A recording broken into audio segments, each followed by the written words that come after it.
Hey, Megan, can you see me now? Can you hear me?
You can see me now? Hit the, can you hear me? Do me a favor and hit the Q&A button and type, whether or not you can hear me.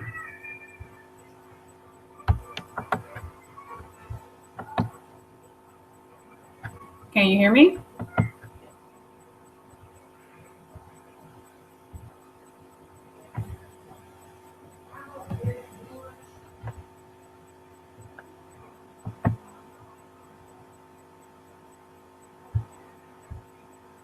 Hey, Megan, can you hear me? Let me know if you can hear me.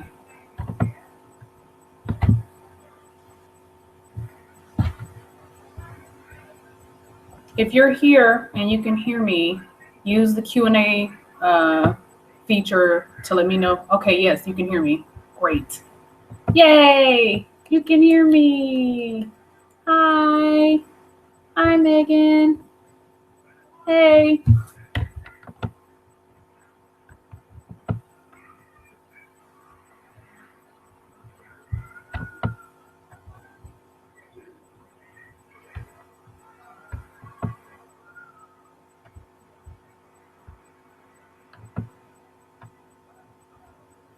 Looks like it's just me and you right now. So, hi.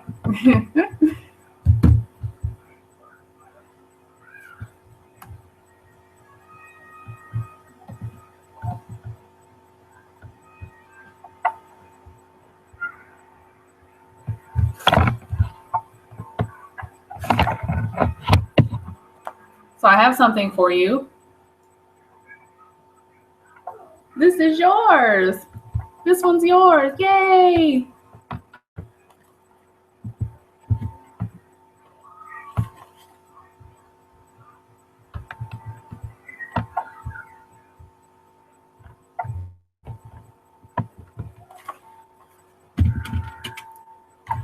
I have a pen.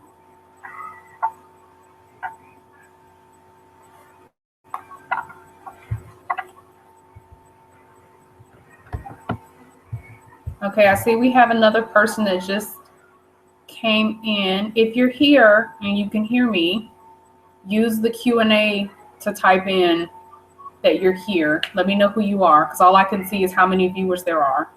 I can't see names, so use the Q&A feature to let me know that you're here. All right. Megan, are you ready for me to? You ready for me to sign your book? Hit the Let me know. Let me know if you want a special inscription to my best friend Megan, to my good friend Megan.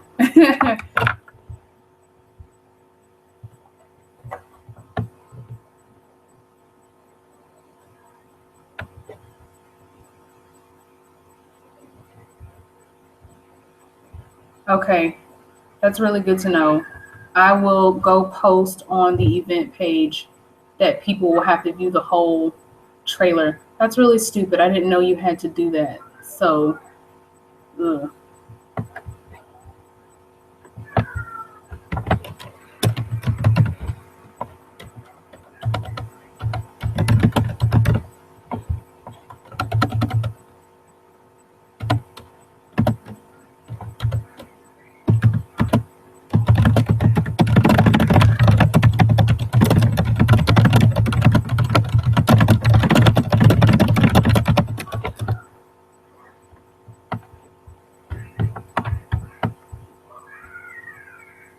Okay.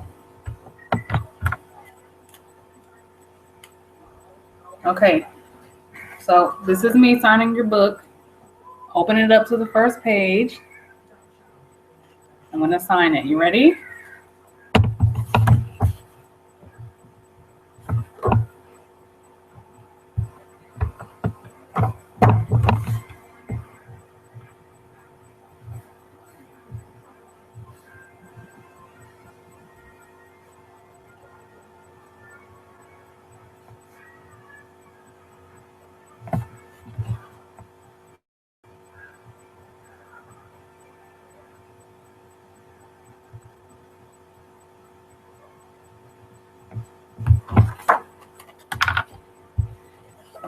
Okay.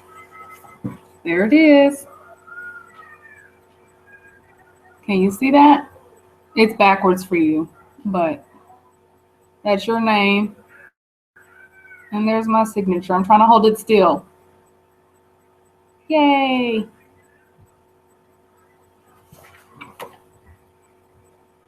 So I'm going to drop this in the mail for you on Monday morning. First thing Monday morning, I'm going to drop this in the mail for you, okay?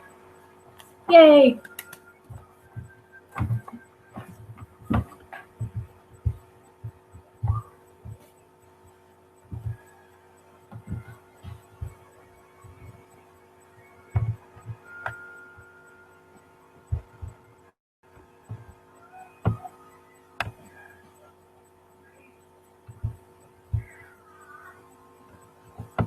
Did you get it? Did you see it?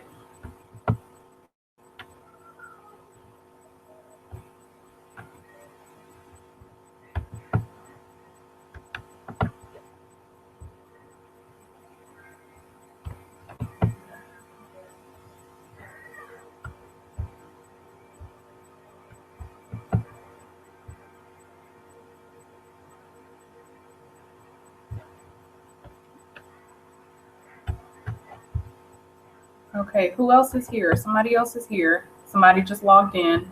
Use the Q&A button, the blue Q&A button, to send me what you want to say or what you want to ask.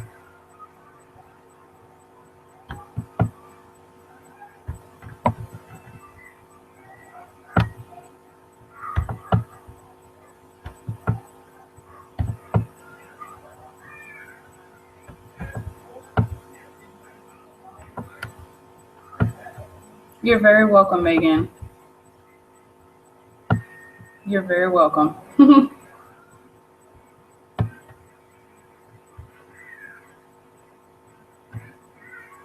Now you have to make sure to take a picture of yourself with it when it comes, okay, and post it on my wall so I can share it.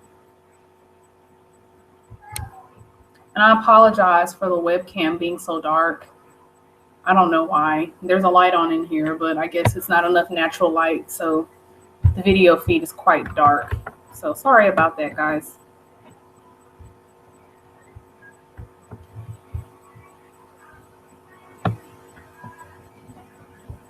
Okay, who else is here? We have somebody else that's in the room. I can see that you're here. If you're able to see me and hear me, then use the little blue Q&A button to join the chat and just post what you want to say or ask as a question, and it'll come through in a little box here, and I can see whatever you type.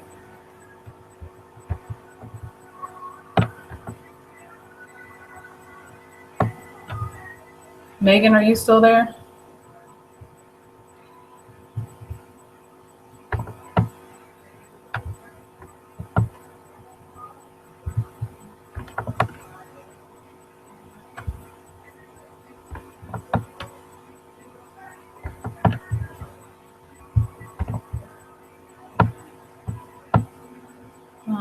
And if you're not able to hear me, I don't really know what to do about that, because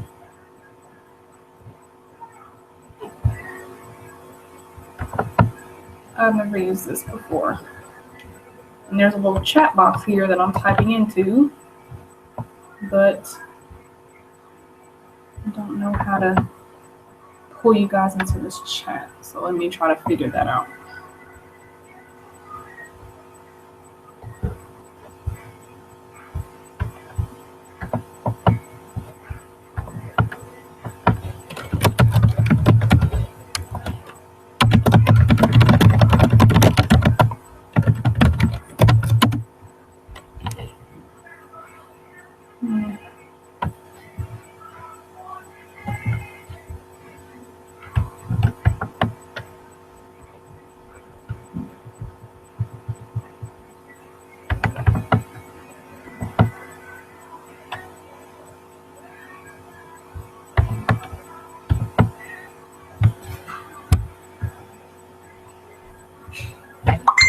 If you're in the room,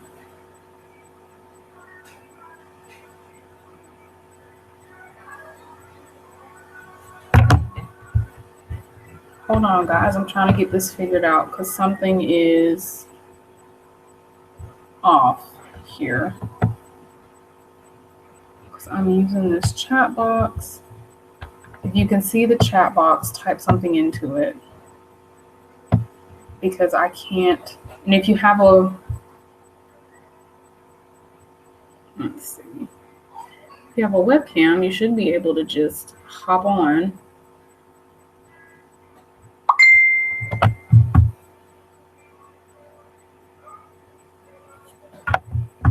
Let's see. I'm trying to figure this out, guys.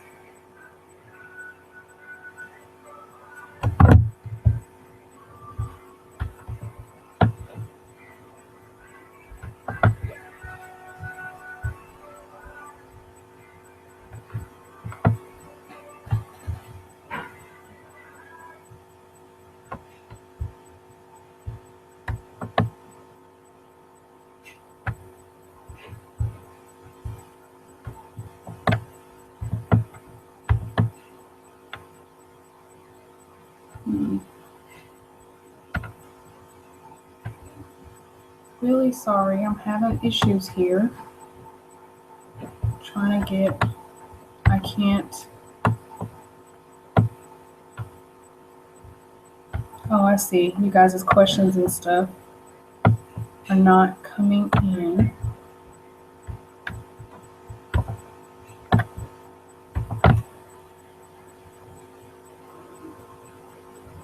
Well, now you're on the street team, aren't you?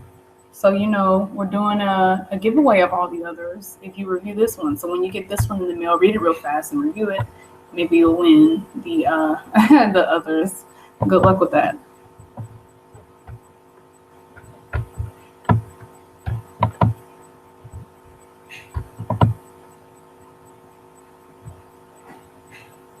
I really feel like I should have a drink, like a glass of wine or a margarita.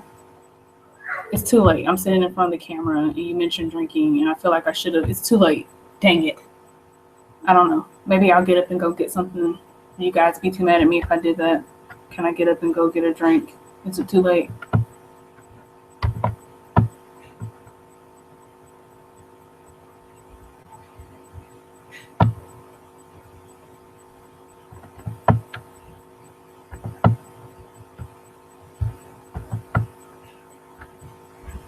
If you're in the room and just joining us, use the Q&A box to ask your questions or to let me know that you're here. Let me know that you can hear me or see me.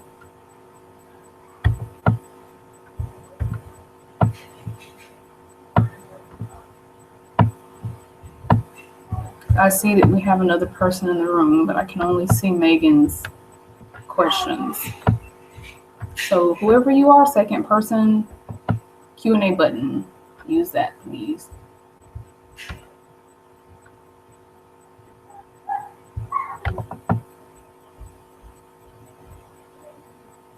No, but then I'm afraid that if I do, as soon as I leave, other people are going to log onto the feed and I'm going to miss them. I want to make sure everybody knows what to do when they get here. I might summon my husband and get him to bring me a glass. He's busy right now, though, so I have to wait.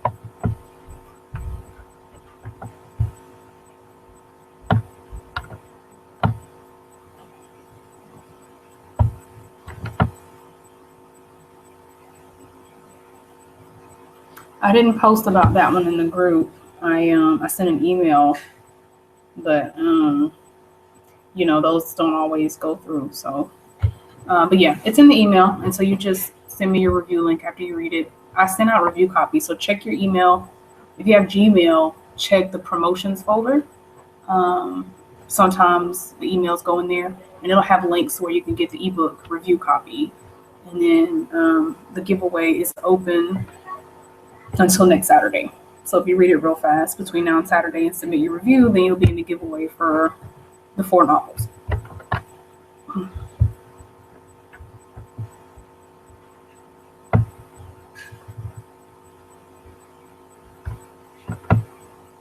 Hey guys, if you're here and you're new, if you're just joining us, you need to use the Q&A button on the video to submit your questions. So don't forget to do that because I can see that we have viewers. But I can't see or hear any of you if you're using a webcam. Try to connect it, or you can just use the Q&A to type in your questions. And I do have some books here I want to give away, so, I got to know you're here to be able to give you stuff.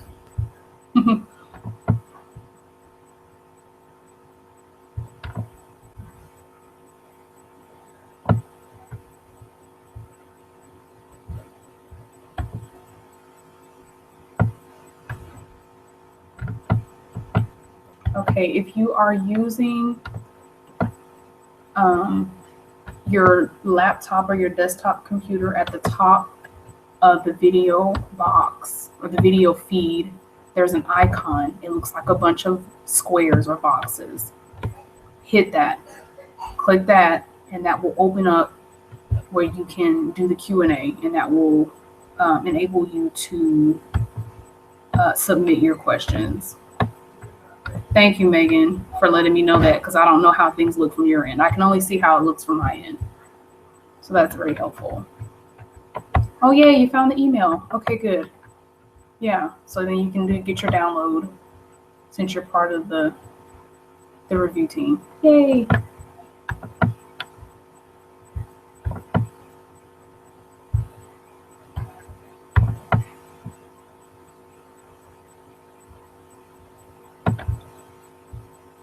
If you're just joining us, I see we have people kind of popping in and out.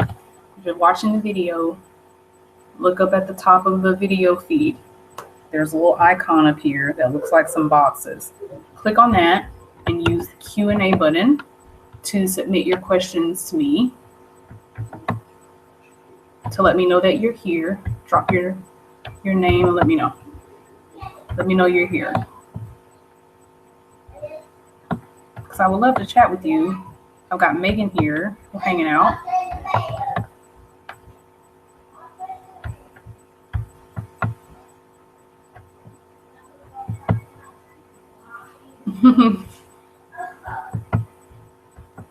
Megan, I would ask you if you have any questions for me, but we talk all the time, so I highly doubt it.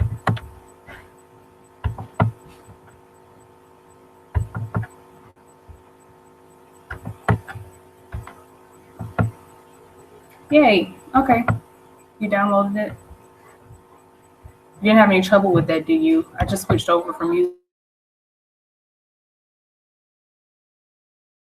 Dropbox. Seems to be easier than Dropbox. So I hope that wasn't too hard for you to download.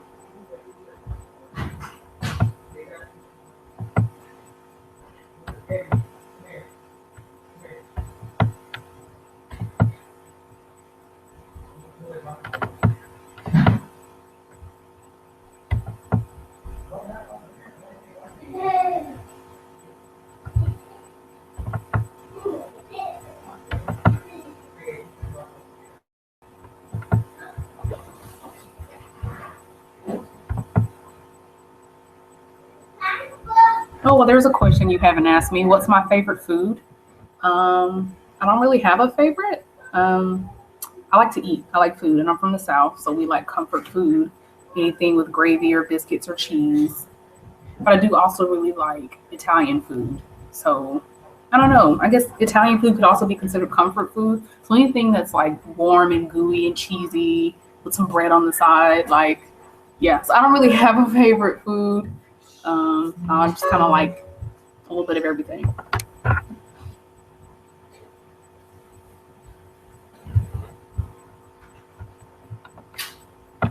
If you're just dropping into the room, you need to use the little button at the top of the screen that looks like a box. Click on that. It'll open up some icons, and click the Q&A icon. That will enable you to talk to me. Type your questions in, and just let me know that you're here and that you can see and hear me.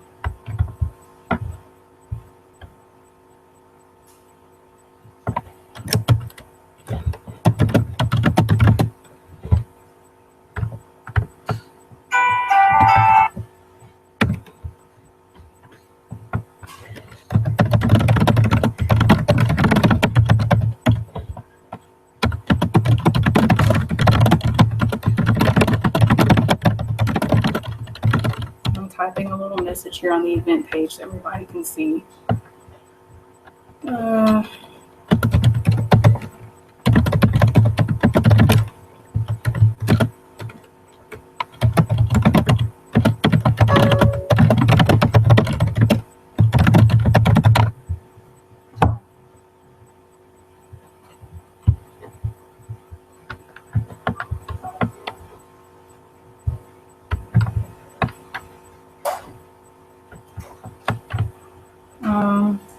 Okay, so what is my must-have while writing?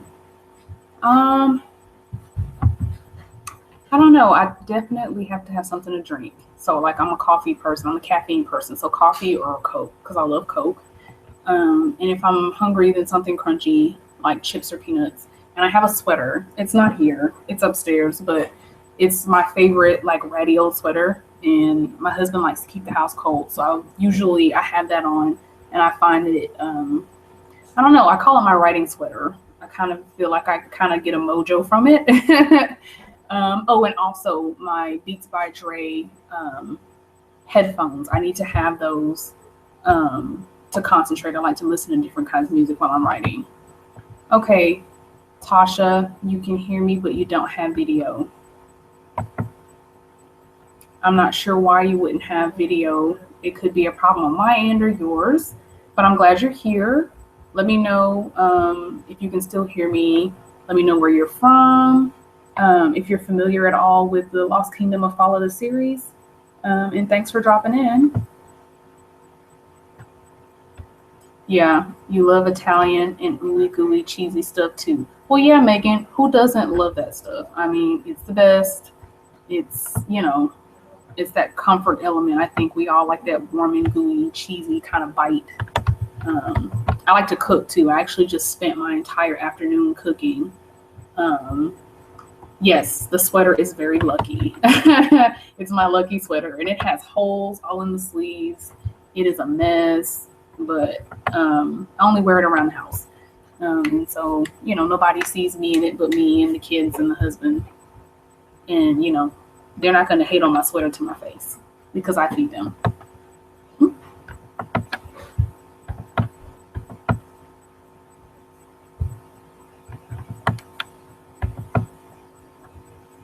If you're here and you can see and hear me, use the little icon at the top. I see we have a couple of viewers that kind of keep falling in and out. Use the icon at the top of the video feed to type, use the Q&A button. I'm sorry, click the little icon that looks like a box at the top of the feed, and then select the Q&A icon to send me your questions, your comments. Let me know that you're here. Megan, who doesn't like cheese? They're weird. I wouldn't want to be friends with somebody who doesn't like cheese. Except for my father-in-law. He doesn't like cheese, and that is, I forgive him for that. But it's one of those things I have to pretend not to know about him.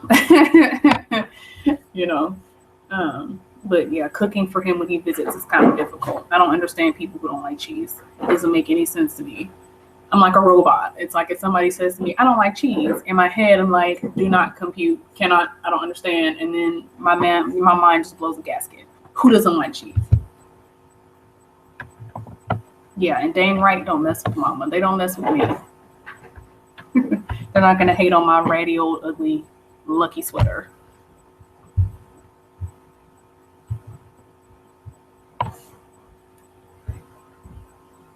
Tasha, did we lose you? Can you still hear me? I know you said you couldn't see me, but can you still hear me? Let me know.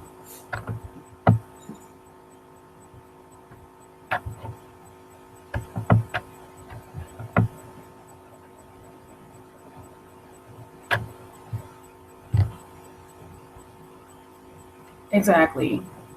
There are so many different kinds of cheeses. You're right about that. And they, different kinds to go with different stuff. So that's when people are like, I hate all cheese. I'm like, that's not possible. There's so many different kinds. Like, do you eat pizza? There's cheese on that. And then there's a different kind of cheese on a burger. Like, are you serious? Come on.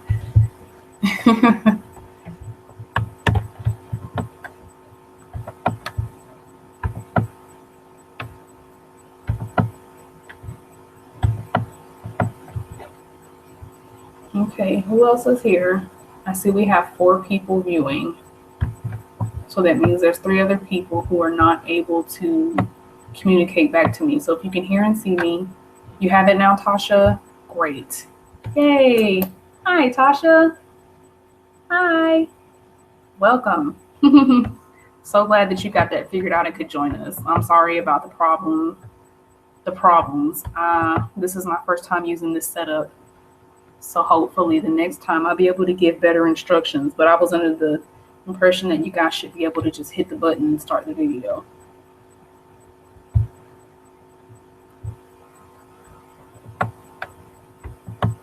Okay, Tasha. So tell me a little bit about yourself. Where are you joining us from? And for that matter, Megan, I don't know where you're joining me from either. All I know is that you live where there's mountain time. And I don't know. Where do you live? Tasha, you're from New York? I've never been to New York. I wish. I'm in Texas. Megan, you said you found a recipe for cheese-filled hamburger dogs. Where did you find that? And why have you not sent me? You need to send me an email with that recipe in it, because that sounds like something I would want to be a part of. Like, for real. So where in New York are you from, Tasha? Are you like one of those New Yorkers who hates tourists, or are you one of the ones who's like always going out to see stuff? Are you native to New York? Are you new to New York? Tell us about that. I'm super jealous, by the way. I've always wanted to visit New York. I'm gonna have to make some time for that, maybe next year.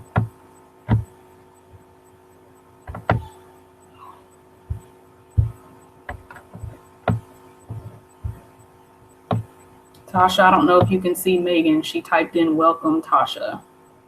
Megan's the other person we're chatting with right now. She loves cheese.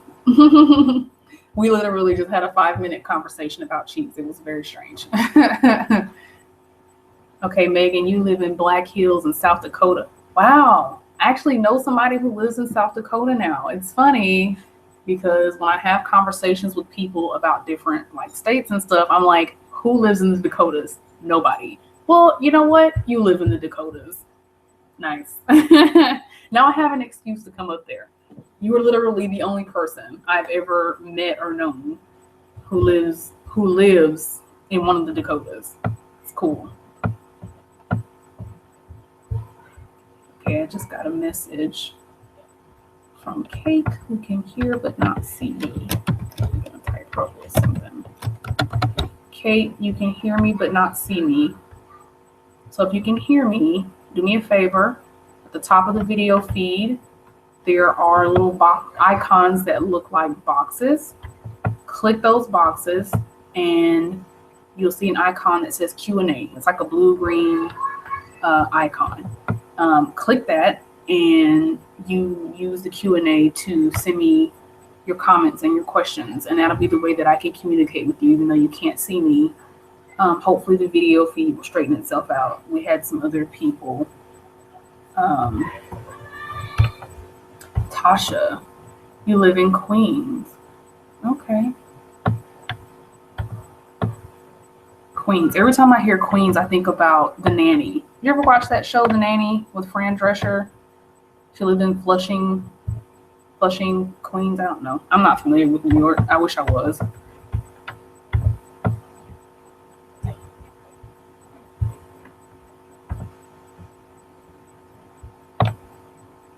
Okay, so Tasha, since you are there are only 3 of us in here right now. So I have a gift for you since you managed to figure out you stuck in here with me. And I appreciate that because I know we had some technical difficulties here at the beginning. So what do I have for you, Tasha? Do me a favor. Type in your email address so I can email you and get your home address, because I have some rubber bracelets I want to send you. And I don't know if you can see those from here. I'm holding them up in the video feed. Can you see them? They're pink and black, and they're both themed after the Lost Kingdom of Fallada series. So the pink one says, I believe in fairies, and the black one says warrior princess on it. So that's my gift to you for hanging out with me and, not giving up on figuring out the video and the question and answer feed. So drop your email address for me, and I will email you to get your address. Send you these babies.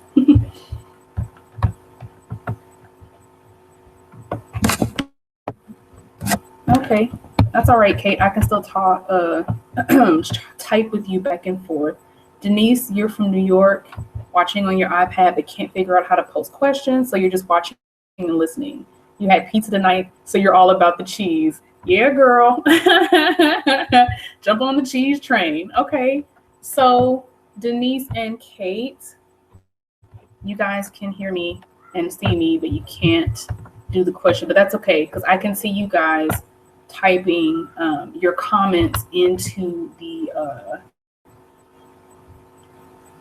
event page. So now that there's more of us here, let's do a little giveaway. I have here, can you guys see it? Kate, I know you can't see, so I'm holding up a paperback copy of Daughter of the Red Dawn, which is the first book in the Lost Kingdom of Fallada series. So I would like to give this to somebody. So here's how we're going to do this. If you have a birthday in August, by the way, my birthday's in August. So if your birthday's in August, you're special like me. So if you have a birthday in August, or you have a spouse who has a birthday in August, or a kid who has a birthday in August, type it in either in the Q&A or in the comment box on the page. I'll give y'all a few minutes to do that. Let me know about those August birthdays. And if we have more than one person who either themselves or family member has an August birthday, then we'll do a little process of elimination. Okay, Tasha, I got your email address here. Thank you for that. I will send you an email here shortly.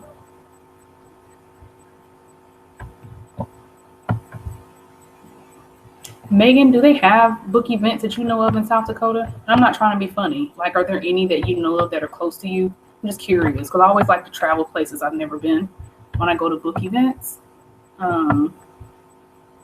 It's a lot of fun. Anybody with those, hit me with those August birthdays. Who's got them? Who's got an August birthday? Who gave birth to a kid who has an August birthday, or who's married to somebody with an August birthday, whose mama has an August birthday? Anybody? I'll give y'all a few more minutes, because I know some of the typed messages don't really come in that quickly, so I'm looking out for them.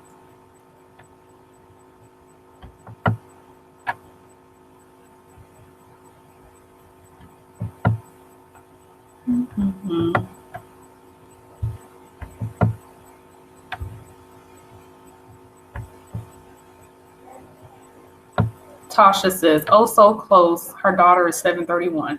Okay, well, hold that thought, Tasha. We'll see what comes in. We'll see who else comes in with some birthdays. We got a couple other people I'm waiting on. Kate and Denise, you guys can type into the little comment boxes on the Google Plus event page where you typed before. Let me know. Anybody in your life with an August birthday? Because if not, then looks like Tasha's the closest with July 31st, which is technically not August, but I'm gonna let you slide in. I'm gonna let you slide in. Maybe. Let's see what else we come up with here.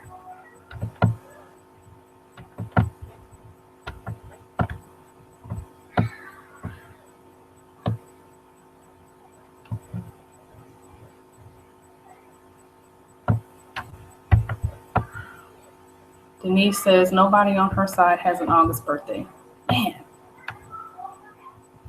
I guess August birthdays really are special because nobody has them in here but me.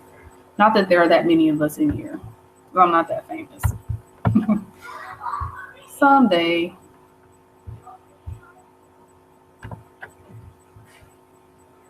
Okay.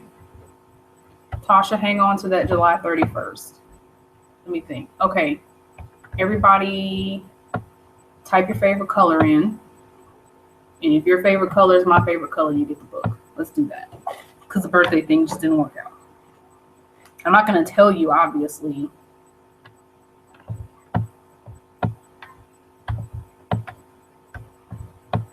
Let's try that. Let's do the colors. I want to be fair. Okay, Megan, you just sent me a link. Oh, so you do have some little book festivals and stuff in your area. I'm going to save that link. Thank you. I'm going to check it out. I do like to go places that I've never been. It's fun. It's fun for me. I just typed it into my into my browser. So I'm going to bookmark that and check it out later. What's it? Oh. Tasha says her niece was born August 20th. Well, hold on, I can't see. Oh, that was you, Megan, who said your daughter was born on July 31st. This thing, okay, y'all's names are underneath your comments, not on top. I'm over here getting all mixed up. Kate says her favorite color is pink. So close, but no cookie. Denise says white. Come on, guys. It's cool. I do like white and pink. Just not my favorite. My daughter loves pink, though. She wears a lot of pink. It's sickening, really. Okay, well, it looks like if we go back to the original question, actually, Tasha won the book because her niece has a birthday in August. Man, Tasha, you are just racking up the prizes. So when I send you the rubber bracelets, you'll get this. And you know what? I'll go ahead and sign that for you if you want. Let me know if you want me to personalize it to Tasha, or is that short for Latasha, Natasha? Let me know. Megan, thanks for letting me know, by the way, that I had mixed up who posted what, because unfortunately, people's names show up under and not on top.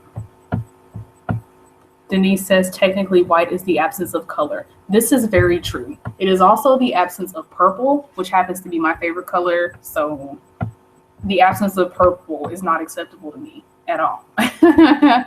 I'm kidding. I think that's interesting. I don't think I've ever met anybody whose favorite color is white. I like it. You're different. You march to your own beat. Yay for Tasha. So let's do another giveaway then. This is fun. Let's see. What do I have to give away here?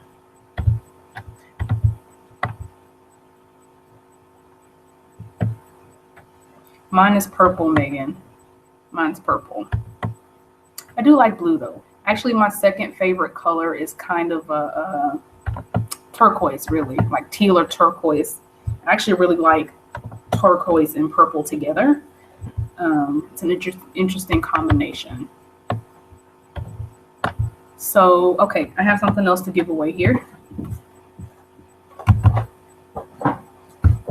Okay, so this one's not mine, meaning I didn't write it, but it is an awesome book that I love. It is called The Conduit. I don't know if you can read that.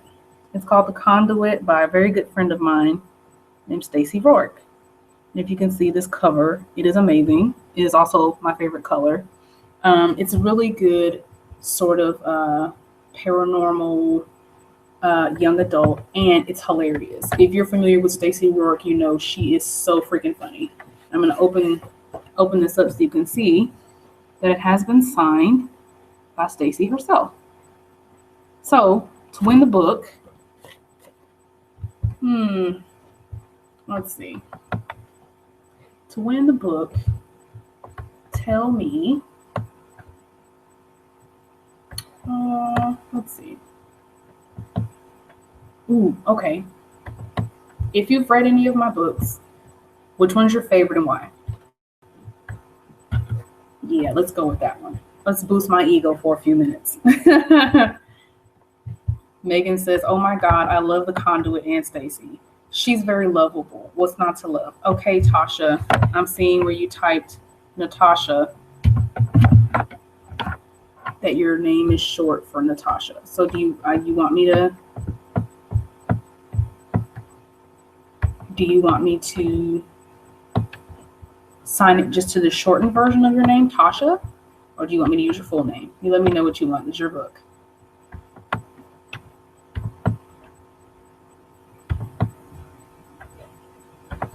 Denise says,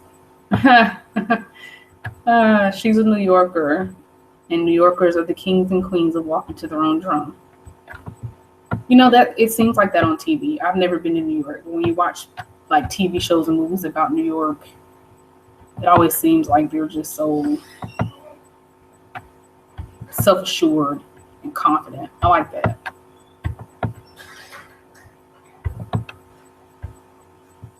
They also seem like the kind of people I would never want to mess with.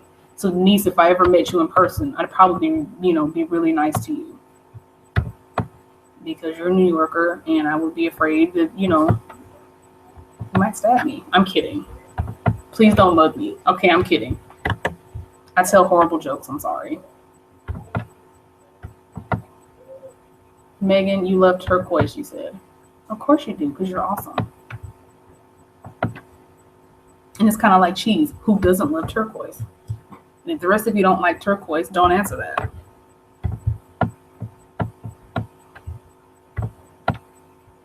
Denise, I can't help with boosting your ego, but I have book one and it's next on my list. That's funny. Way to keep it honest, Denise. I like it. I appreciate honesty. I do. You're still entered for the book. I'm just going to choose somebody randomly.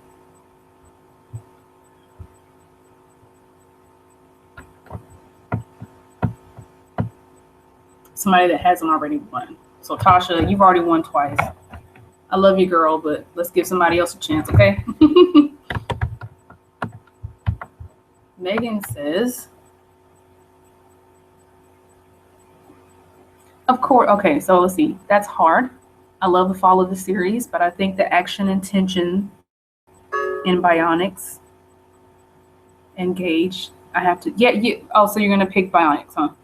Of course you are, because you're in love with Gage, and I know that because you're always posting on my wall about how he's yours, and you're gonna fight Blythe for him. And you're gonna get your butt kicked because that girl's tough. I'm kidding. Only a little bit though, because I mean you've read the book. She's crazy, a little bit crazy. Okay, Natasha. Okay, so I'll sign the book for you using your full first name. I'll do it right now. Matter of fact, I'll do it right now where you can see me.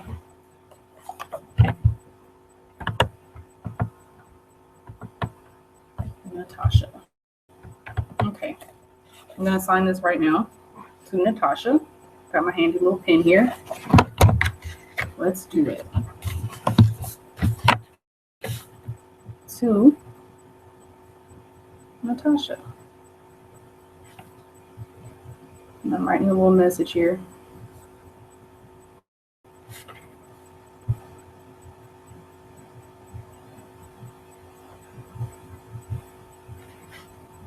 Signing the book.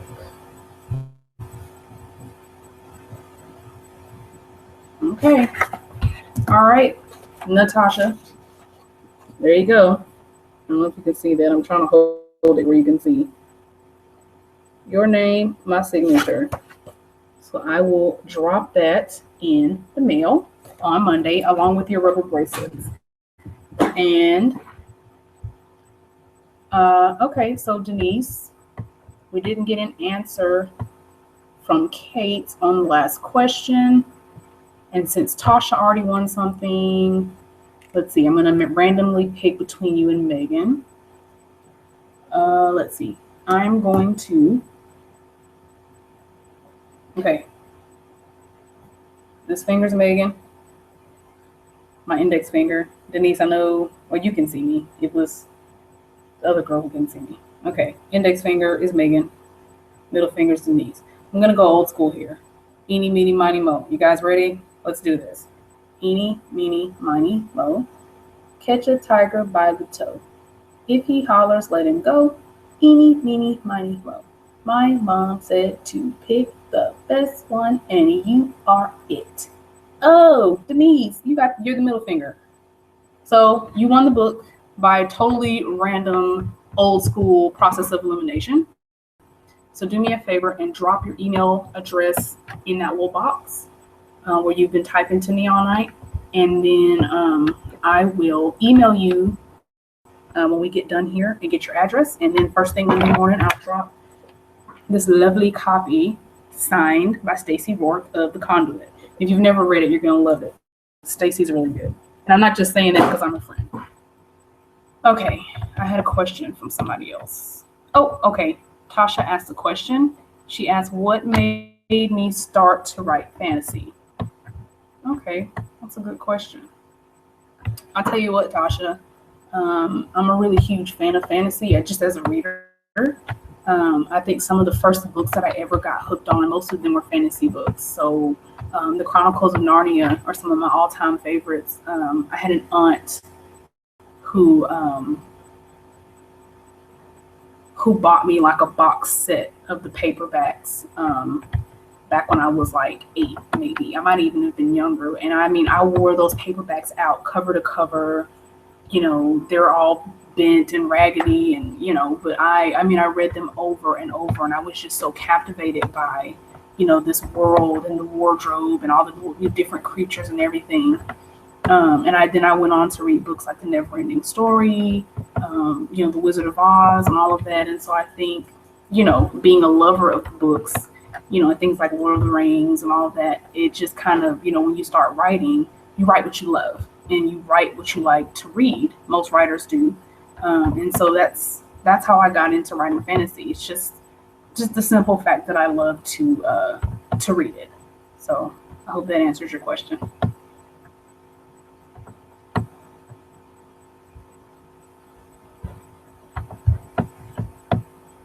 Denise says, I'm the middle finger. I've been called worse. Yeah, well, somebody had to be the middle finger. If it makes you feel better, the middle finger is the tall one. I don't know if you're tall in real life, but I am. I like being tall. I like being taller than other people. Denise says, this is only like the 5th thing she's ever won. OMG. It's like your 5th winiversary. Okay, that was bad. But it really is.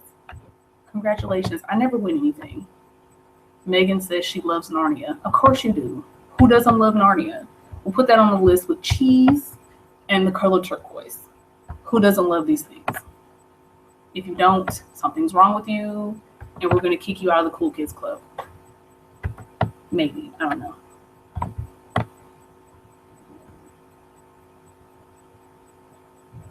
Okay, so Megan asks, where did I come up with the concept of the bionics? Well, that's a good one. Okay. That's a really good question.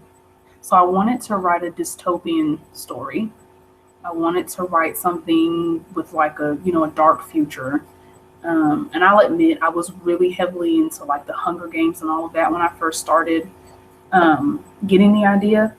And I'm going to be honest, as an author of color, I really wanted to write something like that, but where more of the main characters carried some kind of diversity. So like if you read the Hunger Games trilogy, they are pretty diverse in the secondary characters. You have a lot of different types of people.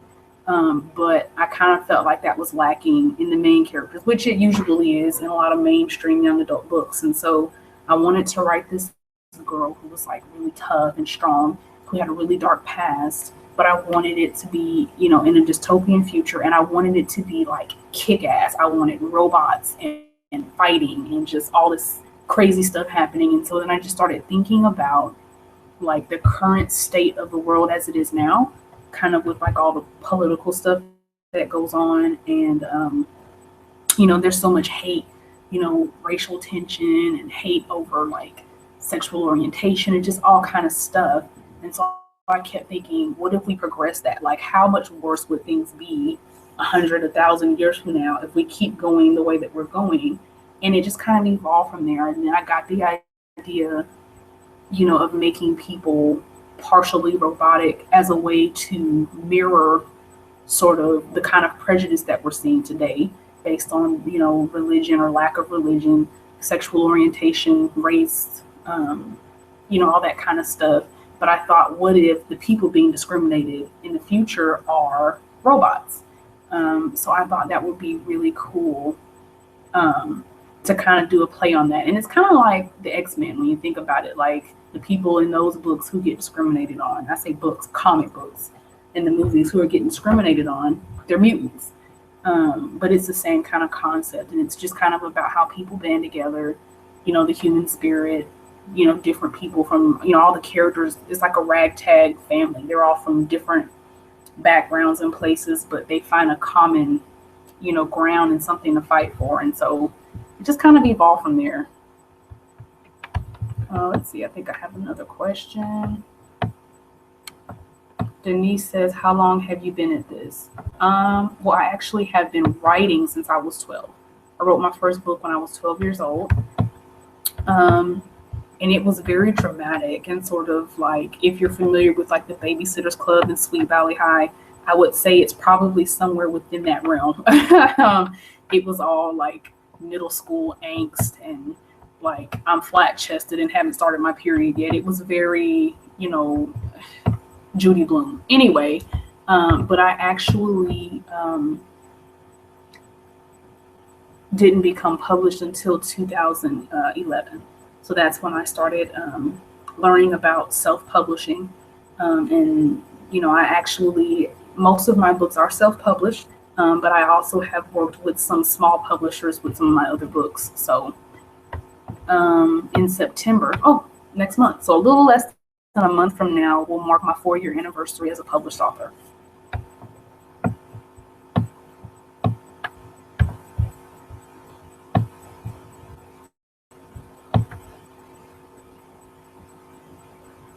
Yeah, Megan, you're really right about the Bionic series when you say that you could see the world becoming that realistically. Definitely, because technology has evolved in such a way. I actually posted a video on my page the other day about how scientists are actually developing that sort of technology now, that sort of robotic, prosthetic limbs and organs and all that sort of stuff. So, I mean, even though the Bionic series is set 2,000 years into the future, I mean, this kind of technology is on the horizon like 5 to 10 years from now. So, I mean, it's happening. And, a lot of the other things that are happening in the Bionics, like the fact that, the land is so messed up that people can't grow crops, and, the government has got such a chokehold on society. I mean, those sort of things, you're starting to see it happen now. So, I mean, it's kind of sad when you think about it, but at the same time, I like playing around with the idea of people fighting back against that sort of thing and not standing for it, because I kind of feel like, Americans will fight each other, but, when the going gets tough, we kind of find a way to band together. And so that's why I like writing the Bionic series so much, because even though people are so different, I do like the idea of, bringing them together with the common cause and making them into a family, even if it is a jacked up family. Because if you've read the Bionics, their little family is kind of jacked up. Everybody's got problems.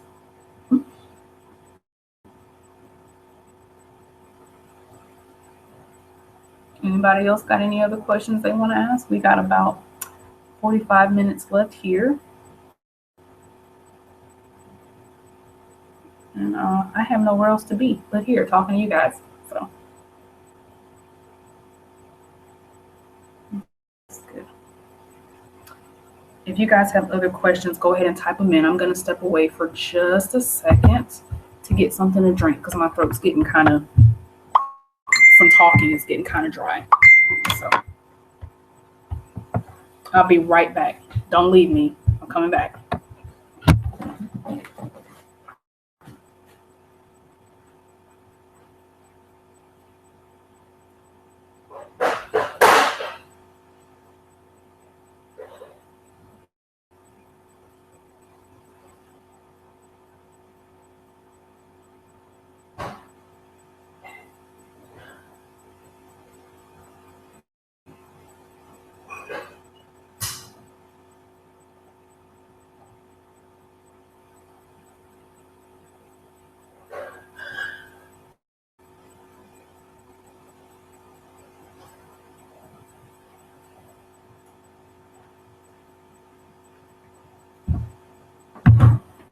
Okay, I'm back. I'm back. And I did get a drink. Megan, we were talking about a little bubbly. So now it's a party.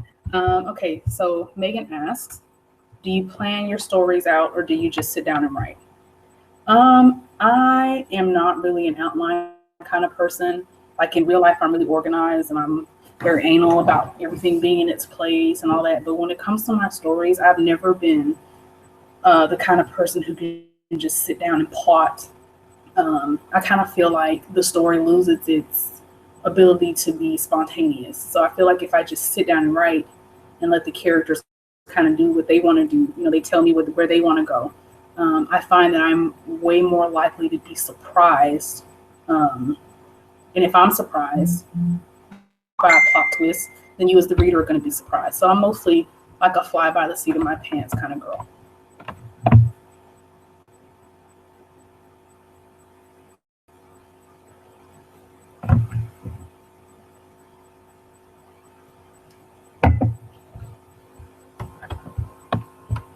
Denise says, wow. Ooh, I lost the window. Denise says, and I lost the window. Congrats, you've gained quite a foothold in a relatively short period of time.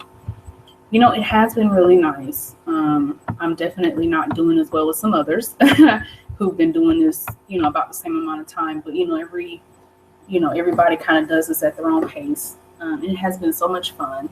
And it's definitely, it's kind of surreal when you get messages and emails from people who, read the books and they're like, oh my God, I love the books. And I went from thinking nobody would ever read them to, having, a small, fan base. So I'm very grateful for that.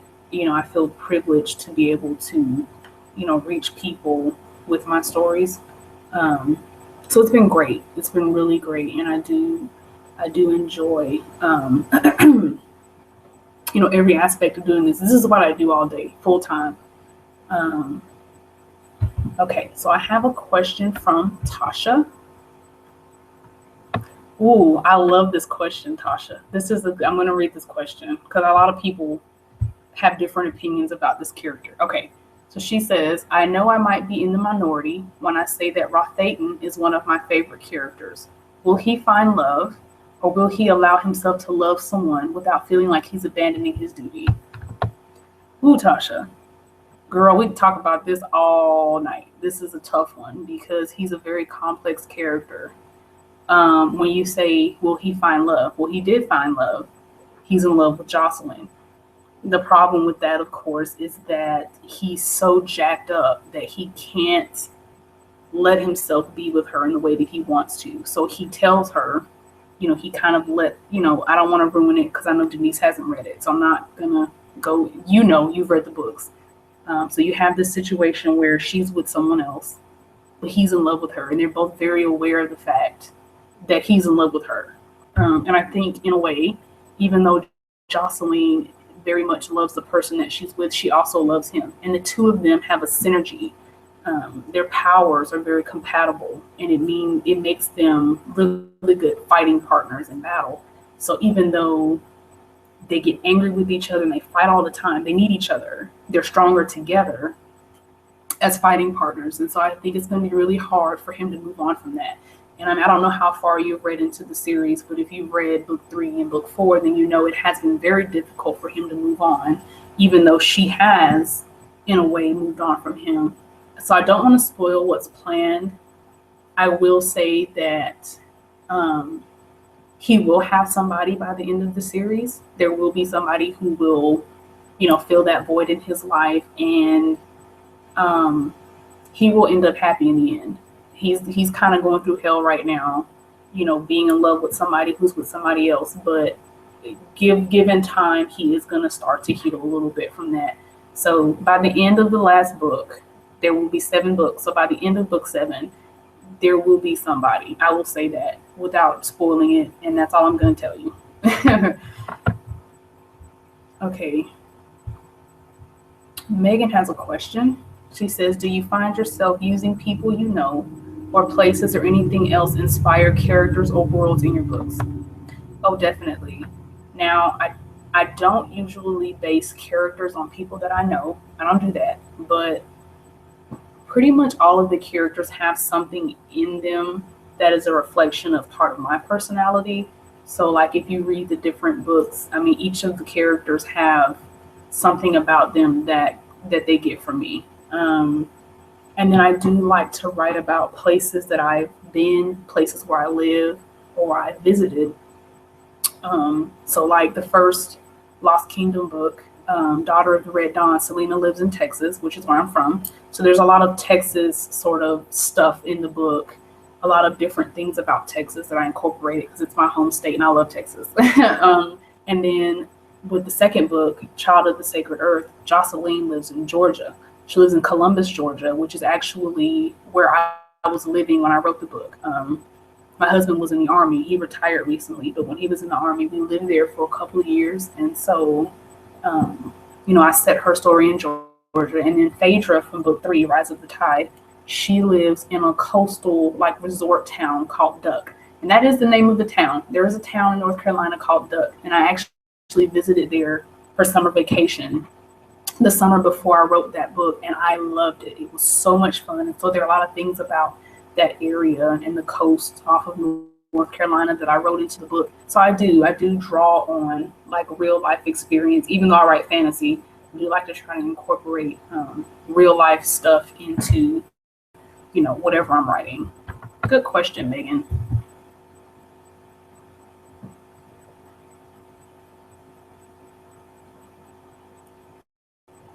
Anybody else? I'm just sitting here drinking. I'm just going to sit here and drink this. Y'all let me know when you have more questions.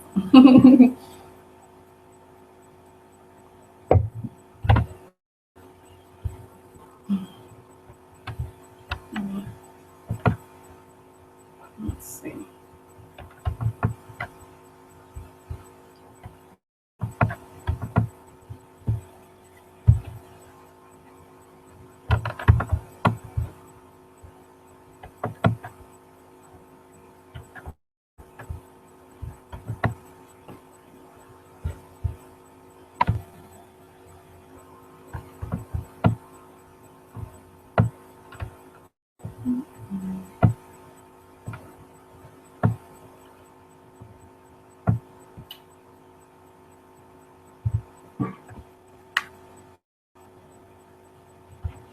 Your son loves ducks. Well, there are no ducks that I saw. The place is called Duck, but he might like it. I mean, it's a really nice little town, and there's a beach, and there's beach things that you can do, like snorkeling and jet skiing and all of that. It is really fun. Okay, so Megan has another question. She says, have you ever had a book that challenged you? Heck yes. Heck yes. Oh my God. Honestly, I will say out of all the books, 2 books have challenged me the most so far. And that has been Brat, which is the second book in the Sharing Spaces series. So if you haven't read those series, they're new adult books about a group of college roommates. But Brat deals with the subject of unplanned pregnancy and abortion. And that's a tough topic to tackle because everybody has an opinion about it. And no matter who you are, your opinion is going to be a strong one. And so it was very difficult to tackle the subject of a character who becomes pregnant and has to deal with the fallout. I wanted to handle the subject in a mature way, but also in a humorous way because the books are funny.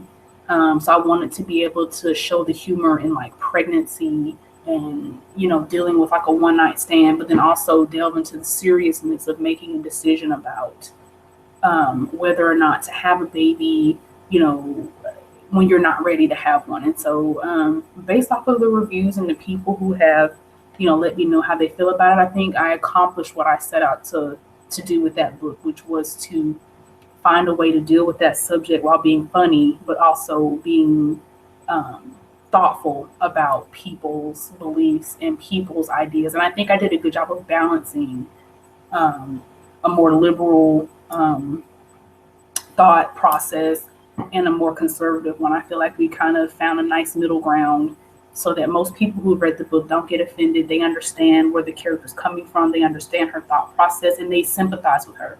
Another book that's challenged me has been the Bionic series kind of as a whole. And that's just because there's so many elements in that. And that's why it takes me so long to write those books. Aside from just the fiction element and the romance elements, because you have this little triangle, between Blythe, Dax, and Gage.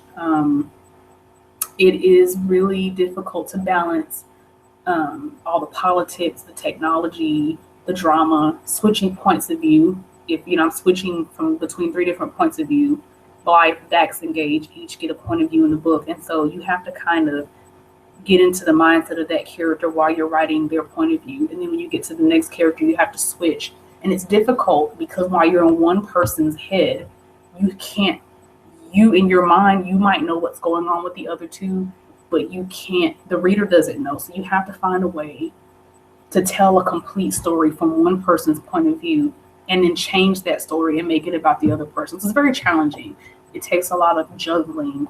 But I think the time that I take to write them, I usually take longer to write those books than my other series books.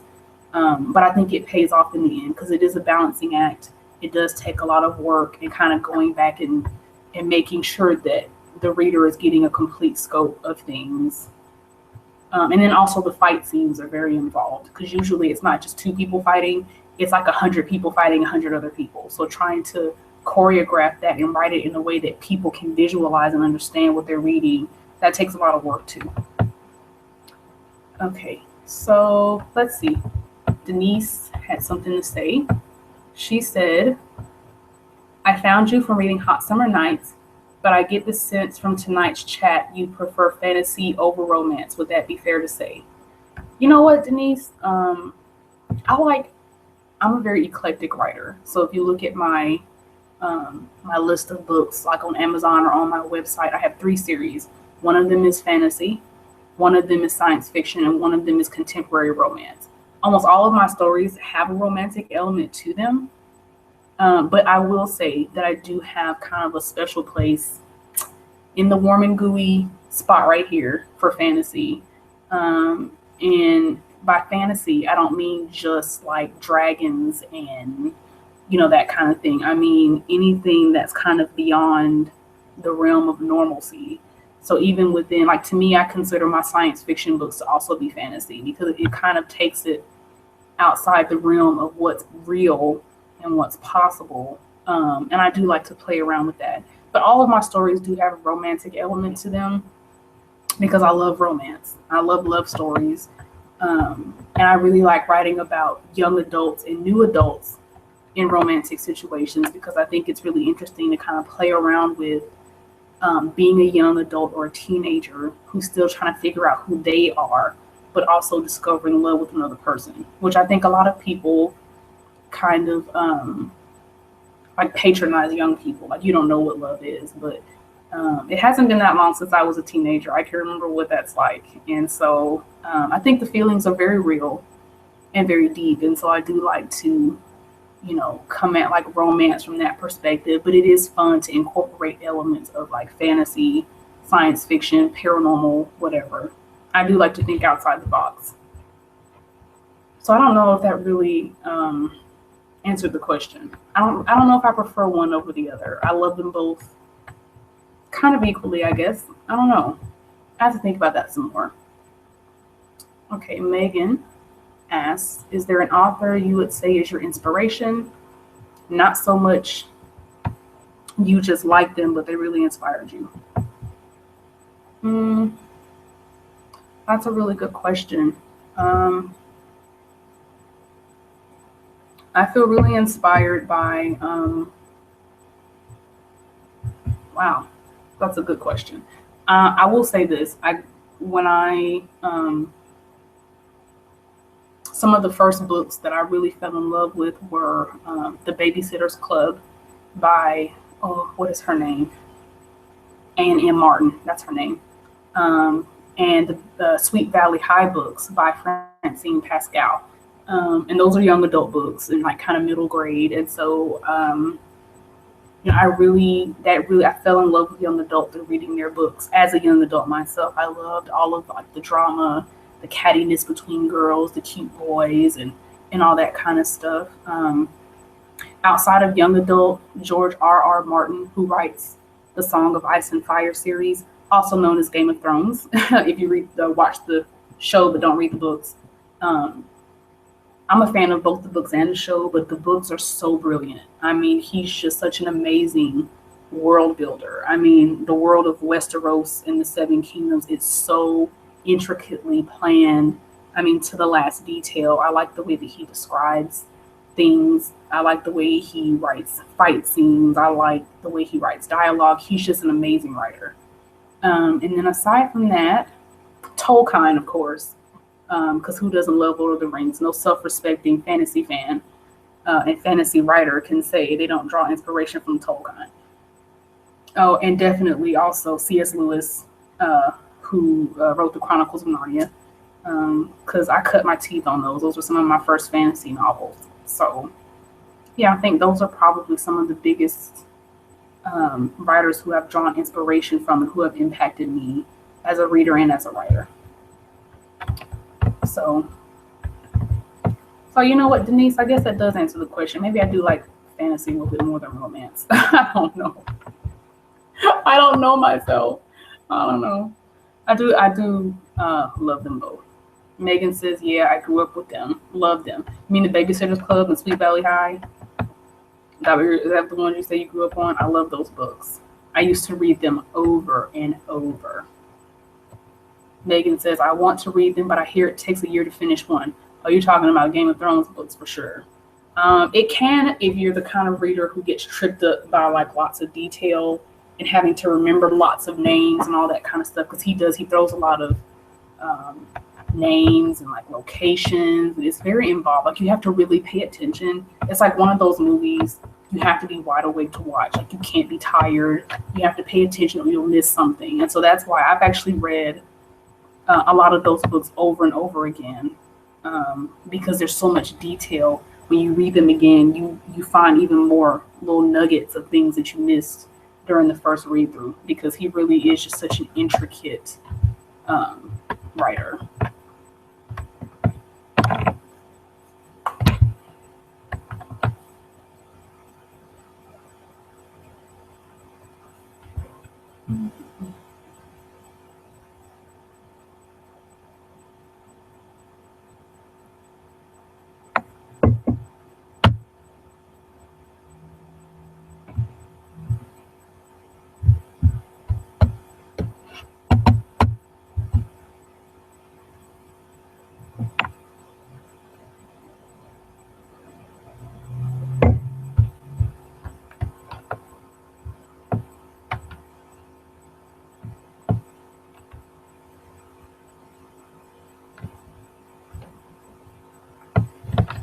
Anybody else got anything?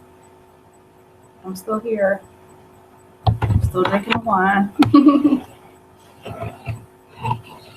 Yeah, Megan, I like to reread too, because I feel like, you read a book the first time and you are just so like wanting to get to the end and you want to know what's going to happen next. I feel like people read the first read through, it happens so fast because you just like you're hungry for more, especially if it's a really good story.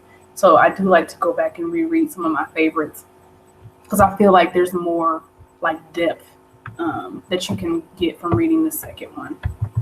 Denise says, romance can run the gamut, so I'm glad to hear that theme will be present in your fantasy novels as well.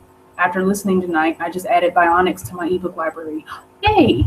Yeah, that's a free one. All my series starters are free. I like to let people read the first book free so they can try it out and continue the series that they like. The Bionics is a very special series to me, so I hope you enjoy it. And there is some pretty intense romance going on. It's not, most of my books are what you would call clean. Although I don't think anybody's ever called the Bionics clean. There's a lot of profanity. There's a lot of fighting and people's butts getting kicked. And there is sexual innuendo, but I usually close the door on the sex part. But you know what's going down. You know what's happening behind that door. And a lot of people get very attached to, one or the other guy on either side of the love triangle. So I'm always interested to know what guy people are rooting for. So if you get a chance to read it, be sure to email me and let me know, because I love knowing who people are rooting for. Because people choose a different guy for different reasons. It's really fun for me, because I know who she's going to end up with. I'm not telling y'all, but it's fun for me to see people kind of hash it out, like who they like and why they don't like him. Doesn't matter what you think, because in the end, I know who she's going to end up with. It does matter what you think, but not really. Okay, Tasha has a question. Oh, good question, Tasha. Tasha says, how do you balance writing and family life? I tell you what, Tasha, it is not easy. I've been married for almost 8 years, and we have 3 children. The oldest is almost 8, the middle is 4, and the baby is 2. So it is a busy life, and my husband was in the Army for 12 years. And so anybody who's ever had anything to do with the military knows that it's a difficult life sometimes because the soldier, they really belong to the Army. The Army requires a lot of them. And so in the same way, it also requires a lot of the spouse. The spouse has to kind of step up and have the soldiers back and all that kind of stuff. But I've just kind of found for me that it does take a lot of work to balance. It takes a lot of discipline and a lot of like forethought. So for instance, today, it's the end of the month. So at the end of the month, I do grocery shopping for the entire next month. So I got up this morning and I went to the store and I bought an entire month's worth of groceries, which for 5 people, it's a lot of groceries. So I was in there for like 2 hours, dodging people, buggies, people who can't drive their buggies and all that. And I came home and I made dinners for my family for the entire week. So it takes that kind of planning. They're in the freezer. So I just pop them out of the freezer, put them in the oven or the crock pot. So then that's one less thing I have to worry about during the day. So it takes little things like that. It takes communication with my husband, so I can let him know, hey, I need to do this. I need to write today. I need to have time to do this, this, and this. And he's very supportive and very good about having my back, especially now that he's retired. And he's a full-time student, so he's at home during the day. So having a good support system to fall back on helps. And just, kind of planning each day. Like I set goals for myself for the day. Sometimes the goals are not realistic, and I don't always do all the things on my list of things to do that day. But I cut myself a lot of slack because being a mom, having 3 kids, it's very unpredictable. So I can't, I'm aware of the fact that I can't always do everything that's on the list. But as long as every day I'm doing something to move forward with whatever book I'm writing, whatever event I'm planning, etc., then, I'm pretty satisfied with that. Okay, got another question from Megan. Oh man, this is a tough one, Megan. Why you gotta do this to me? Okay, Megan asks, which of your books would you prefer in TV or movie form if offered? This is a really hard one because I feel like when I write the Lost Kingdom of Fallada books, I feel like I'm watching a movie while I'm writing them. I do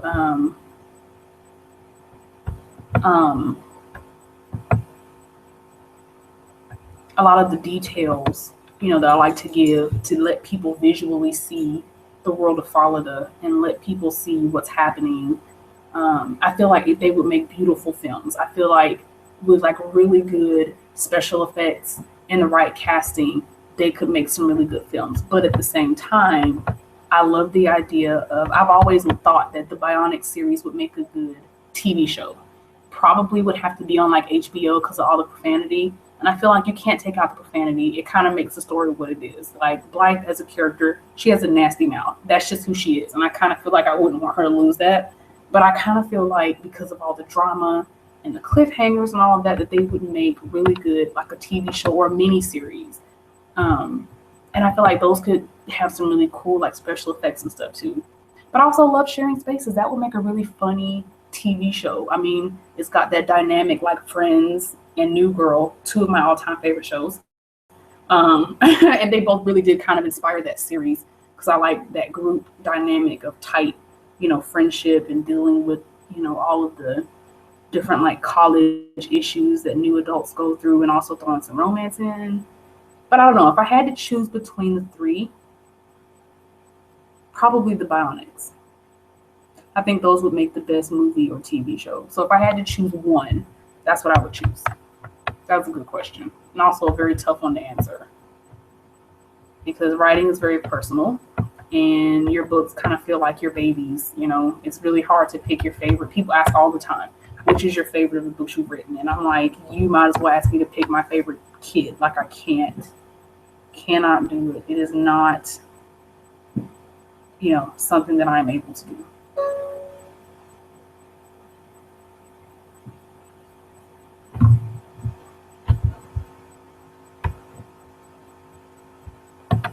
The CW, Black would fit CW too, maybe. You mean CW network, like the TV network? Pretty cool. Maybe. I might let them tone down some of the cussing, maybe. I would have to be very involved. Denise posted another comment. She says, I'm looking forward to reading them. I stumbled onto medieval romance novels and never thought I'd like them, but I've become addicted. Alicia Michaels it is. I love medieval books. Oh my God. That's one of my favorite time periods to read about. And for the longest time, I was a historical romance snob. It was all I would read from the time I was in high school, probably up until I had my second kid. Historical romance, everything, all the time. So I love all the different time periods. I love to play around with that too. And actually, the Lost Kingdom of Fallada, like the fairy tale world, it does kind of have an old world kind of feel to it. They don't have cars or technology. It's all, magic and horses there. Megan says, maybe the Bionics should be on Fox. I don't know, because they had that show Almost Human, and it was such a good show. I don't know if you ever watched it. And they canceled it after one season, and I was so disappointed because I felt like it deserved another season to really gain. They didn't really give it a chance to gain momentum. They just cut it. They always cut their good shows. I don't know if I would trust Fox with my books. So.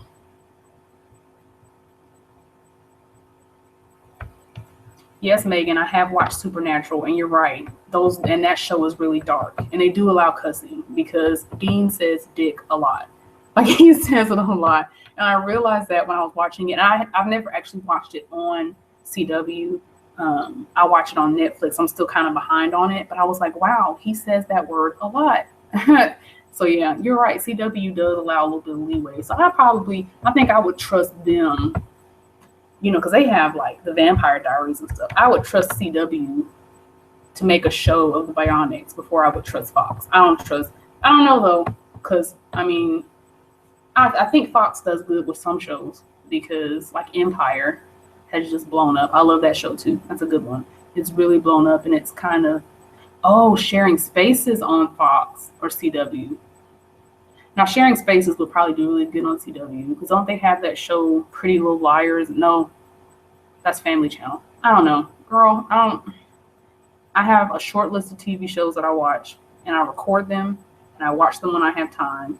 And I think the only thing that comes on the CW that I watch is Vampire Diaries, maybe. Yeah, I think that's it. And I haven't watched Vampire Diaries in a long time, so I don't even know what's going on.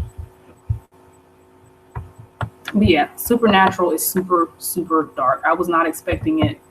I didn't think it was going to be as dark as it was. And I watched the first episode, and I was like, whoa. But I like it. I like how dark it is. It's fun. I do like that. And who doesn't love Dean? Hello.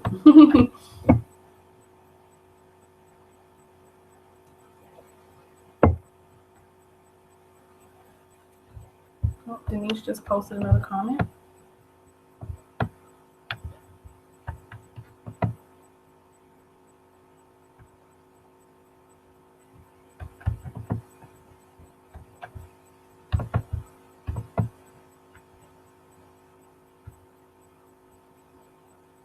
Yeah, Denise, I thought that me and my husband were also really into Almost Human, and we're very disappointed when they canceled it. Really highly disappointed. I feel like they could have given it another season. I think they cut it too prematurely. And I also thought there was some nice eye candy on there because both the main guy characters. Hello, woo. Megan says, I have to Hulu a lot of my shows. Yeah, girl. Me and my DVR have a very close personal relationship, but I have, because I spend so much time writing and all of that. So I usually, I watch, let's see, what do I watch? On Monday night, I watch So You Think You Can Dance, which I love. I always wanted to be a dancer, but I never took classes or anything. So I like to watch other people dance. That's fun. And then on Thursday nights, I watch Project Runway, Grey's Anatomy, Scandal, and How to Get Away with Murder. So, and that's about it. I'm trying to think if I have any other shows that I watch. Oh, and Empire, that comes on Wednesdays. That's about it. And everything else, I just kind of catch up on when it comes on Netflix, because I don't have time. So I haven't even finished the first season of Supernatural. I think I've watched like the first 15 episodes, so I'm almost done with season 1. Did you ever watch Forever? No. What channel was that one on? I don't think I even heard of that one. You see what I'm saying? I don't even know. People talk about these shows, and I'm like, what are y'all talking about? Because I just kind of bury my head in the sand, especially when I have a new book getting ready to come out. I don't even think about what's new coming on TV. I stick to my favorites, and every now and then I'll try out something new, but for the most part, I stick to my little rotation of regular shows. Yeah, Megan, I never got to learn to dance either. Never got to take dance lessons. We should do it anyway, though, right? You're never too old. I've been thinking about enrolling in like some ballroom lessons, because I used to love to watch Dancing with the Stars. I kind of stopped though because it just wasn't as good as the first couple of seasons, but I love to watch people, do ballroom dance. So I think I might try to make time for that. Maybe when my kids are a little bit older, because I'm still in the diaper phase with the youngest, and he doesn't always sleep through the night. It's exhausting. I don't have the energy for dance class right now. Maybe in a couple years, I'll think about it. I think it could be fun though.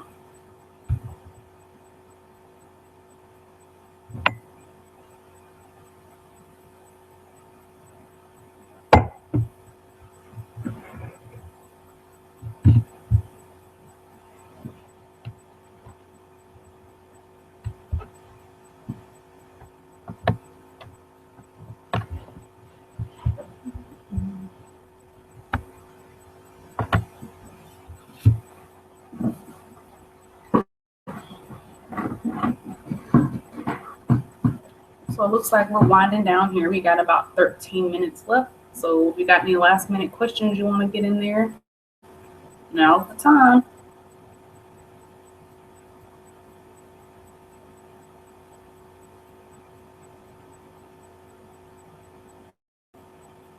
Oh, okay, Megan. I do know what show you're talking about now. The one with the guy from Fantastic Four. And his character can never die. He always comes back and uses his long life skills to be. Yes. Okay. Yeah. He's a medical examiner. I do remember that show. I never watched it, but I remember seeing the previews for it. And so I didn't realize that one had gotten canceled. I feel like it just came on the air. It got canceled already. I hate when that happens. It barely got one season. Sometimes I feel like they don't give these shows a chance. Like I loved when they did Dracula with Jonathan Rhys Meyers on, that was NBC. I loved it. I thought it was really good, but they axed it after the first season, which sucks because it was pretty good. I liked it. They said it didn't have good ratings, but I watched it every week and I really enjoyed it.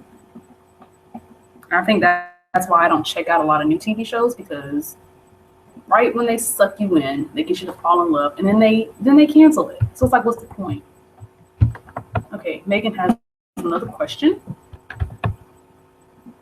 Megan asks, how do you pick names for your characters? It depends. There's not like one method. Sometimes, because usually when I get an idea for a story, it usually starts with a character or two, and I usually kind of have a picture in my mind of who the main character or the main characters are going to be. Sometimes the name just kind of drops into my head. Like I can see a visual image of somebody and like, okay, that's their name. In other situations, I have to kind of think about it. So for like the Bionic series, all those characters' names came to me. The first, like the main three, Blythe, Dax, and Gage. Those three names dropped in me like immediately. But like some of the secondary characters, I use. Actually, they have generators that you can use, like online, like a name, like, or it randomizes names for you.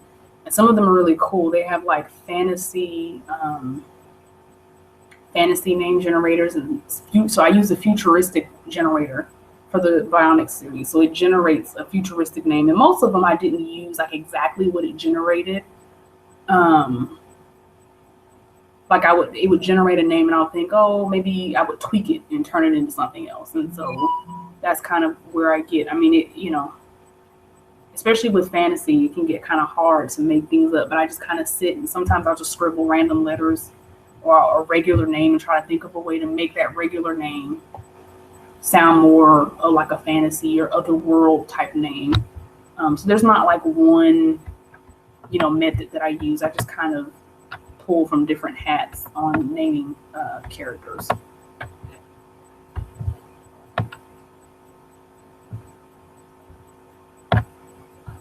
Yeah, Denise, Dracula went straight to the cemetery, and I really wish it hadn't, because Jonathan Rhys-Meyer is a delicious, yummy snack of a man, and I enjoyed watching him every Friday. It was nice. I thought he was a really good Dracula. I kind of hoped that they would bring that one back, but Dracula went to the place where shows go to die, unfortunately. It was very sad. Just when it was starting to get good, too. Like, the last couple of episodes were really, really good. So, oh well.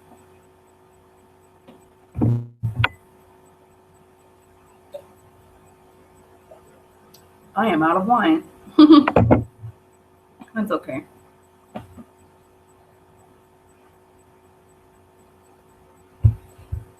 Yeah, Megan, I love unique names too. And they're fun to come up with. Because you definitely want to have, for most characters, you do want to have kind of a unique name.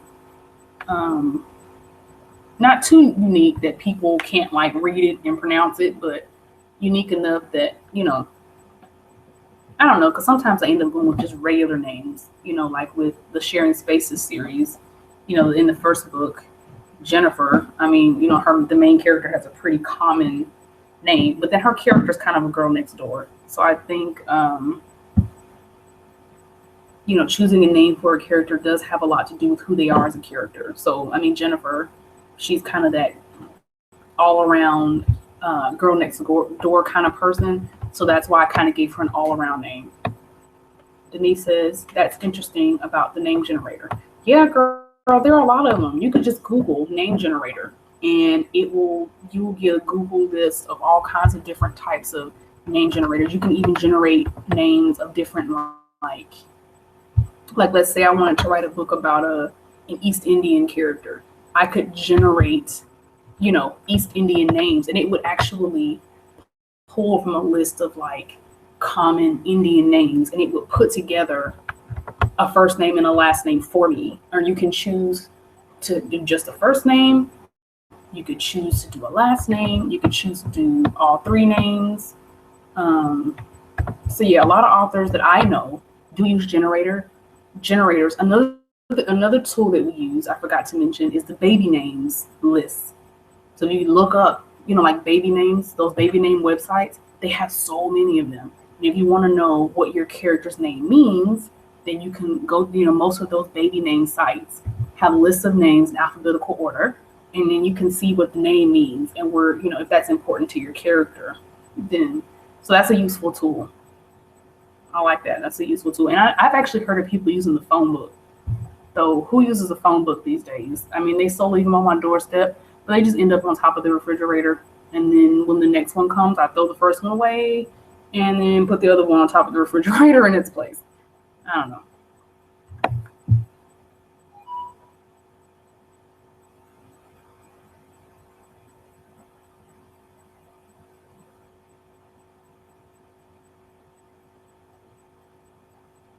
Any more questions? We got about 5 minutes left.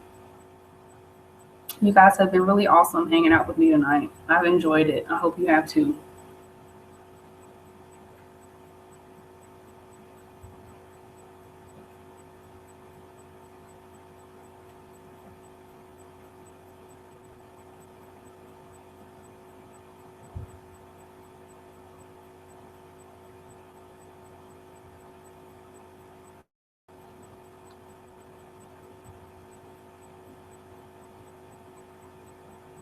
And by the way, okay,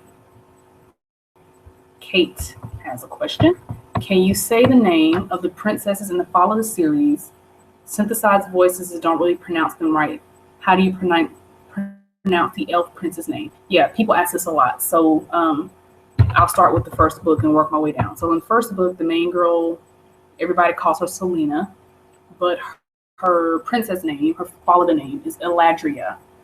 And then the second book, Jocelyn is the second princess. So it's spelled, it's kind of like Jocelyn, but it's the way it's spelled. It actually is pronounced Jocelyn. And then the third princess in Rise of the Tide, her name is Phaedra. And then, of course, the fourth princess, her name is Gretchen. And the elf prince, I believe, if you're referring to the one who is Phaedra's love interest from Rise of the Tide, his name is Arian. And then the general, the Fae general, his name is pronounced Rothaten. Denise says, okay, that's hilarious that you still get phone books in Texas. We haven't seen one of those in my neck of the woods in eons. Girl, yes, they still hand out phone books out here. And when I was in Georgia, we used to get them on our doorstep all the time. And I'm just like, Google exists. Who uses a phone book? Megan asked a question. She says, if you could live anywhere in the world, where would it be? Oh, Megan, that's a good question. I'm a Texas girl. I do love Texas. I live right where I want to live, but like if I could choose some like exotic place to live, probably an island. So like Hawaii or somewhere where there's the beach, because I love the beach. I love the water. I love sand. I love all of that. So I don't know though. I do love living in Texas. I mean, when my husband retired from the Army, we were in Georgia, and once we were released from the Army, we could go wherever we wanted. We chose to come back to Texas because we do love living down here. You know what they say, there's no place like home. Megan, you were drinking hard lemonade this whole time and you're just now telling me? And I've only had one glass of wine, so I feel like you started drinking without me, and I think that's just bad party etiquette. But I'll forgive you. I'll forgive you this one time. Okay? Kate, if there were any other names that you had questions about for the Fallada series, if you wanted me to pronounce them, just let me know. I think I got all the princesses and the elf prince like you asked. But I know there's some other weird names in there. The synthesized voices do not really do the text-to-speech feature of Kindle really is not that great to listen to.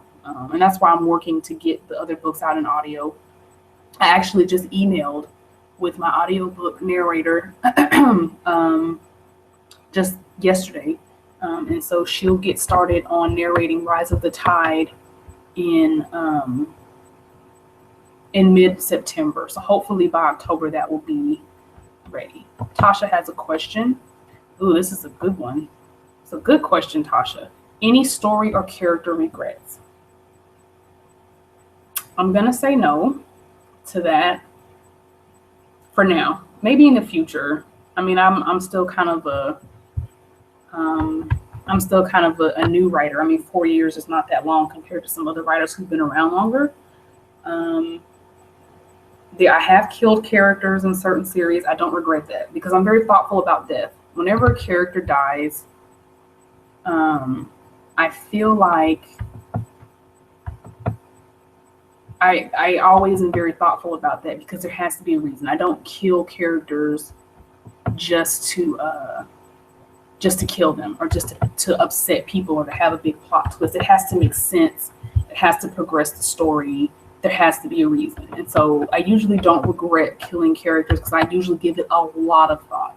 And I've actually had the idea to kill a character and then rewrote that character's story completely because killing them just didn't feel right. Like I had an idea, and then when I got ready to execute it, it was like, nope, bad idea. And I ended up scrapping the idea altogether. So I don't regret anything that I can think of yet. But maybe you can ask me again in about 5 years, and I might have a different answer for you.